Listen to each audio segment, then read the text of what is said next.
Itu melampaui masa jabatan presiden yang bisa 2 kali dipilih secara berturut-turut, artinya 10 tahun. Ya, kita ini kan mengapresiasi terus mengakomodir semua kepentingan. Kepentingan siapa? Kepentingan kepala desa seluruh Indonesia, bukan kepentingan wilayah. Gitu loh.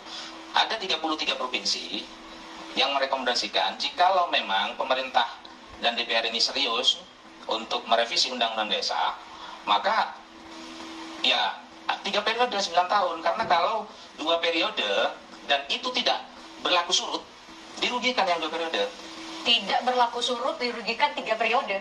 Dirugikan yang 2 periode. Jadi masa jabatan kepala desa ini kan macam-macam. Ada yang baru 1 periode, ada yang sudah 2 periode, ada yang sudah 3 periode, ya kan? Nah, ketika misalnya diberlakukan 2 periode 9 tahun dan tidak berlaku surut undang-undangnya, retroaktif itu misalnya, ya kan? Nah, ini kan masalah bagi bulan, tidak dapat tambahan 3 tahun. Agak berbeda logikanya dengan kita ingat kenapa ada pemilihan kepala daerah serentak. Pilkada serentak itu kan untuk menambal perbedaan masa jabatan dan satu kepala daerah dan kepala daerah yang lain adalah dengan melakukan atau mengisi jabatan itu dengan penjabat kepala daerah, bukan dengan memperpanjang sampai 27 tahun. Itu logika yang mungkin saya harus tanyakan kembali kepada Anda, Pak Sunan, dan juga pada para narasumber lain, tapi kami harus jeda. Terus kami akan kembali dengan Anda. Ya, yang namanya keinginan, yang namanya aspirasi itu silahkan disampaikan kepada DPR, tetapi yang jelas undang-undangnya sangat jelas, membatasi 6 tahun dan selama 3 periode. Tuh. Prosesnya silahkan nanti ada di DPR. Pak Sunan, untuk? Ya, karena undang-undang ini pada umumnya kan tidak berlaku surut. Jadi misalnya 2 periode 9 tahun, ya kan? Nah, otomatis kepala desa yang menjabat 2 periode, dia tidak bisa mencalonkan lagi 1. Ketika tidak berlaku surut, dia tidak dapat tambahan 3 tahun kan? 2. Nah, untuk mengakomodir kepentingan seluruh kades di Indonesia ini, 33 provinsi itu merekomendasikan yang paling ideal adalah 3 periode 9 tahun. 3 periode, jadi 3 kali 9, 27 tahun. Tadi desanya, yang mana tuh? Tidak seperti itu. Oh, yang mana kalau gitu? Jadi, undang-undang itu kan mengatur. Yang sekarang jelas kan, 6 tahun masa jabatan bisa 3 periode menjabat. Ya. Tapi tetap tahapannya dia pemilihan itu, kalau sekarang 6 tahun, kalau di studi ini ya 9 tahun. Periodisasinya tidak berubah. Hanya masa menjabatnya saja yang bertambah. Seperti itu. Oke, berarti tetap 9 tahun, boleh dipilih untuk 2 kali. Ya. Boleh mengikuti pemilihan kembali untuk 2 periode berikutnya. Boleh, kan 3 periode.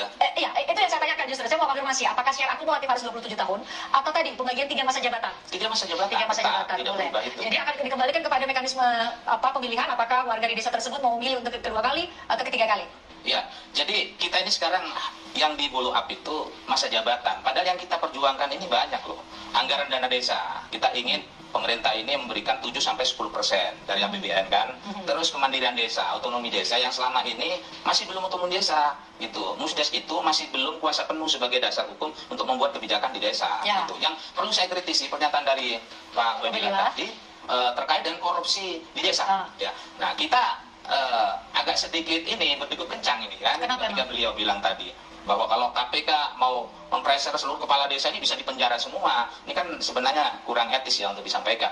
Jadi kalau kita lihat data, ya kan, dari 74.956 desa, hanya 680 kepala desa. Dalam ukuran korupsi tidak boleh pakai hanya 1 rupiah pun uang negara tidak boleh dikorupsi ya Pak. Oke, saya sepakat itu. Tapi kita tidak boleh menjustifikasi bahwa ini sudah force majeure, gitu loh. Karena ini emergency.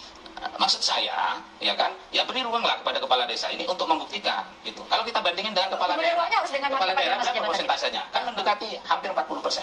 Kemudian ruangnya harus dengan perpanjangan masa jabatan, Mas Ubin? 686 kepala desa korupsi itu, ya pada intinya, ya kan, pada intinya, kami bukan yang mengawali masalah masa jabatan. Yang mengawali masa jabatan kan tawaran politisi, elit politisi Senayan. Siapa yang menawari? Ya adalah beberapa partai, ya kan, bahwa mereka bisa memperjuangkan merevisi undang-undang desa sehingga teman-teman kepala desa ini baper lah istilahnya. Nah, ini pengakuan yang serius loh Pak Sunan. Apakah serius, ada dari justru ini bukan bottom up, artinya dari kepala desa mau ke ke DPR, ke wakil rakyatnya, tapi justru dari wakil rakyatnya ada yang menawari, betul?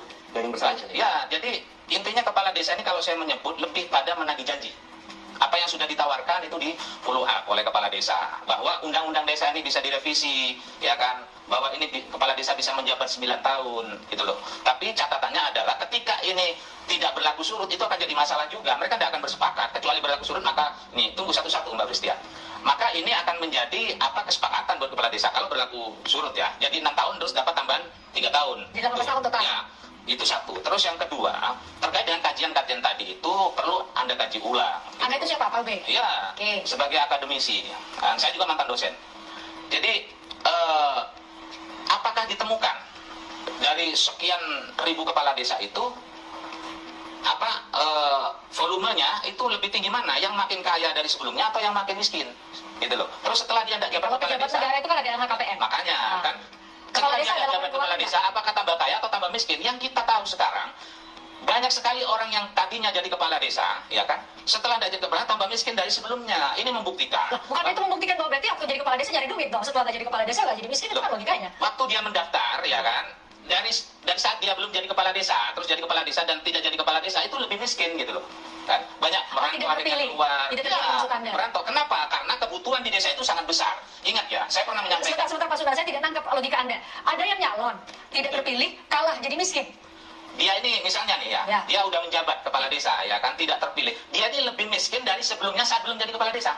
Oh, sebelum terpilih menjadi kepala desa. Tapi tadi saya jadi berpikir, apakah berarti jadi kepala desa berarti nyari duit dong? Loh, bukan begitu. Ini membuktikan bahwa kos pelayanan di desa itu sangat besar. Orang sakit gigi kepala desa, sakit perut Itu keluar dari kantong pribadi. sakit di rumah Itu sakit keluar dari kepala kantong desa. pribadi. Kantong pribadi. Artinya Tunggu Pak, tunggu. Oke, kita masuk dulu. Kita perlu komprehensif membahas yang dipotong-potong. Oke, sebentar. Maksud saya, kita kepala desa itu kan pelayanan 1 kali 24 jam. Kalau saya boleh mengusulkan, pemimpin yang layak dapat award itu di Indonesia ini kepala desa. Ya. Karena pelayanannya 1 Ya. kali 24 jam. Ya. Tidak ngotot. Ini kan aspirasi. Semua sebentar, masyarakat Anda. bicarakan. Presiden Ya. sampai hari mengatakan bahwa jabatan kepala desa 6 tahun 3 periode. Iya, boleh. Nggak ngotot. Iya. Tapi tadi poin Kita penting. ngotot. Kita hanya menagih janji. Oke. Nah, ini janji siapa? Janji siapa? Ya, janji elit politik bahwa undang-undang ini bisa direvisi, ya kita tagih janjinya dong. Oke, Ya, bisa direvisi kita dengan spesifik perjuangkan. tadi Mas